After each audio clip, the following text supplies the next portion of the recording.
একটু মনোযোগ দেন। নবী সাল্লাল্লাহু আলাইহি ওয়াসাল্লাম যখন থেকে কাজ শুরু করেছেন, কাজ বলতে আমি দাওয়াতের কাজ বোঝাচ্ছি, তখনকার সমাজটা কিন্তু আমাদের মতো এতটাও মানে কমফোর্টেবল ছিল না। একটা অমুসলিম রাষ্ট্রে তিনি দাওয়াতের কাজ শুরু করেছেন। মক্কা কি ছিল? একটা মুসলিম রাষ্ট্র না অমুসলিম রাষ্ট্র? অমুসলিম একটা রাষ্ট্রে তিনি অ্যাজ এ নবী তার দাওয়াতের কাজ শুরু করেছেন। সুবহানাল্লাহ। এবং তিনি সেই রাষ্ট্রের একজন পরিচিত ব্যক্তিত্ব, যাকে আস-সাদিক আল আমিন বলে ডাকা হয়, যার আগেও কোনো গুনাহ নাই, পরেও কোনো গুনাহ নাই। এমন একজন ব্যক্তিত্ব তিনি, যার আগেও কোনো গুনাহ নাই, পরেও কোনো গুনাহ নাই, এবং তিনি একটা অমুসলিম রাষ্ট্রে ওহী প্রাপ্ত হয়ে দাওয়াতের কাজ শুরু করলেন। আর আমরা তো মুসলিম রাষ্ট্রে বসে আছি, আমরা তো মক্কায় নাই। আমরা কি মক্কায় আছি? আমরা তো মক্কায় নাই। যদি মক্কায় না থাকি তাহলে এরকম নতজন পররাষ্ট্রনীতি কেন? আমরা যদি মক্কার মতো পরিবেশে না থাকি তাহলে এত নতজন পররাষ্ট্রনীতি কেন? তাহলে ভারতের মধ্যে আমাদের যে মুসলিম ভাইরা আছে তারা কি করবে? তাহলে ভারতে যে মুসলিম ভাইরা আছে তারা কি করবে? তারা কি ওদের পা ধরে করবে, সালাম করবে? হিন্দুদের পা ধরে সালাম করবে? বলেন তো।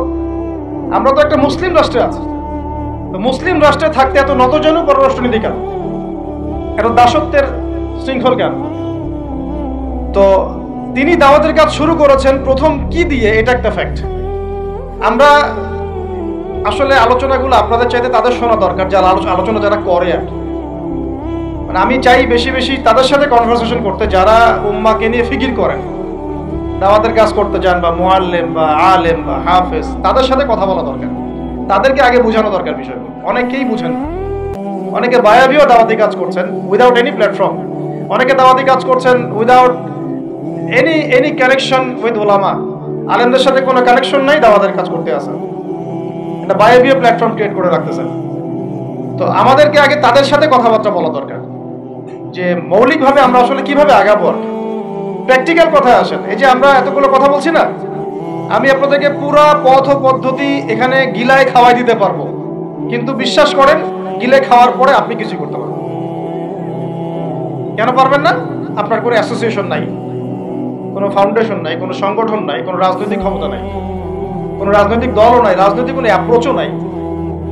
কিন্তু একটা সেকুলার রাজনৈতিক দল আপনার চেয়ে ভালো ফিল্ড ওয়ার্ক করতে পারবে, কারণ তার চেইন অফ কমান্ড আছে। আমাদের তাওহীদপন্থীদের কোনো চেইন অফ কমান্ডই নাই। বলে আসতেছি বিগত 5 বছর 10 বছর থেকে একই বয়ান, মাথায় ঢোকে না জিনিসটা। চেইন অফ কমান্ড বলে একটা কিছু আছে, যেখানে একজন আমির নাই, যেখানে একজন ইমারা নাই, একটা আমির নাই, আসসামউ ওয়া তাআ নাই, বায়আ নাই, যেখানে শুনলাম, মানলাম, আনুগত্য করলাম, আমির, মামুর, জামাআ, ইমারা এগুলো নাই, সেখানে তো চেইন অফ কমান্ড আসবে না। তাবলীগ জামাত কাজ করছে না? করছে কিনা? একটা সূরা পর্ষদ আছে না? সূরায়ে নিজামি আছে না? আমির আছে না? কাজ করতেছে, ফলাফল পাচ্ছে, মাশাআল্লাহ। জামাত ইসলাম কাজ করছে না? একটা চেইন অফ কমান্ড আছে, প্রত্যেকটা জেলায় জেলায় শাখা আছে, তারা তাদের উপরের লেভেল থেকে কোনো ডিরেকশন আসলে সেটাকে রুট লেভেলে বাস্তবায়ন করছে। তারপর ধরেন যে ইভেন এই যে আওয়ামী লীগ চলে গেল, তার একটা চেইন অফ কমান্ড ছিল না? ছিল কি না? উপরে যে বলতো জঙ্গি, নিচের ওই ব্যক্তিও বলতো হ্যাঁ সে জঙ্গি। এমন একটা চেইন অফ কমান্ড ওদের ছিল না? এখন বিএনপি যারা রাজনীতি করতেছে ওদের নাই? আছে। এখন আপনি বলেন যে ইসলামপন্থীদের রাজনৈতিক দল কয়টা? একটা আছে আমাদের শাসনতন্ত্র, একটা হচ্ছে হেফাজতে ইসলাম। আর কি? হেফাজতে ইসলাম তো আসলে কোনো রাজনৈতিক ব্যাকগ্রাউন্ড থেকে আসে না, এটা এসেছে, আপনারা তো জানেন হিস্ট্রি, কোন প্রেক্ষাপটে এটা তৈরি হয়েছে, শাপলা চত্বরে ঘটনা, তাই না? আর জামাত ইসলাম। আর কথা হচ্ছে যে আমাদের তো মানে পৃথক পৃথক প্ল্যাটফর্মগুলোর মধ্যে একটা ঐক্যবদ্ধ সমন্বয় সবার আগে দরকার। তারপরে আমাদের একটা বৃহত্তর চেইন অফ কমান্ড দরকার। তখন কি হতো যে উপর থেকে একটা কিছু ছেড়ে দিলে একদম নিচ পর্যন্ত আসতে সময় লাগবে।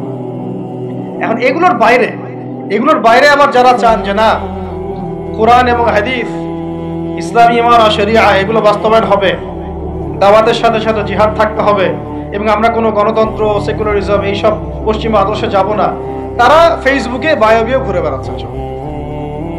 ফেসবুকে বায়োবিও ঘুরে বেড়াচ্ছেন, ইউটিউবে ইন্ডিভিজুয়ালি কাজ করছেন, সবার নিজস্ব স্বতন্ত্র মার্কাজ, মাকতাবা ইত্যাদি ইত্যাদি। কোনো সমন্বিত প্রয়াস নাই। এইভাবে তো হবে না। এইভাবে কি হবে? সর্বোচ্চ এককভাবে কিছু দাওয়াত দেওয়া যাবে। কিন্তু নবী সাল্লাল্লাহু আলাইহি ওয়াসাল্লাম ওহী প্রাপ্ত হওয়ার পরেই দাওয়াতের যে কাজ শুরু করলেন, এটাই চেইন অফ কমান্ড। সুবহানাল্লাহ। একটা জামার মধ্যে তিনি সবাইকে নিয়ে আসছেন। খেয়াল করে দেখেন, প্রথম ওহী আসলো কি সংক্রান্ত? ইকরা বিসমি রাব্বিকাল্লাযী খালাক। এই তো পড়ুন আপনার রবের নামে যিনি আপনাকে সৃষ্টি করেছেন। তো পড়া, তিনি কি পড়তে পারতেন? তিনি তো পড়তেও পারতেন না। তিনি তো বলছিলেন যে মা আনা বিকারি, আমি তো পড়তে জানি না, তারপরে তাকেই পড়তে বলা হচ্ছে।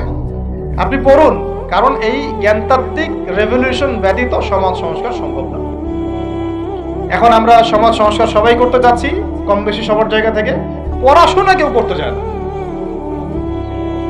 আল্লাহর কসম করে বলছি, যারা ইভেন দাওয়াতের কাজ করছে এইসব জায়গায় আমরা যারা দাঁড়ায় আছি না, তাদের অনেকেই ওলামায়ে কেরামের সাথে কোনো তাআল্লুকই নেই, কোনো সিলেবাস নাই, কোনো পড়াশোনা নাই, কোনো ক্রাইটেরিয়া নাই, কোনো আরবিক শেখার কোনো ফিকির নাই, কুরআন শেখার কোনো ফিকির নাই, তাফসীর শেখার কোনো ফিকির নাই। আসি আমি দাওয়াতের কাজ করতেছি, সুবহানাল্লাহ, মানুষ আমাকে সেলিব্রিটি মনে করে, দ্যাটস অল।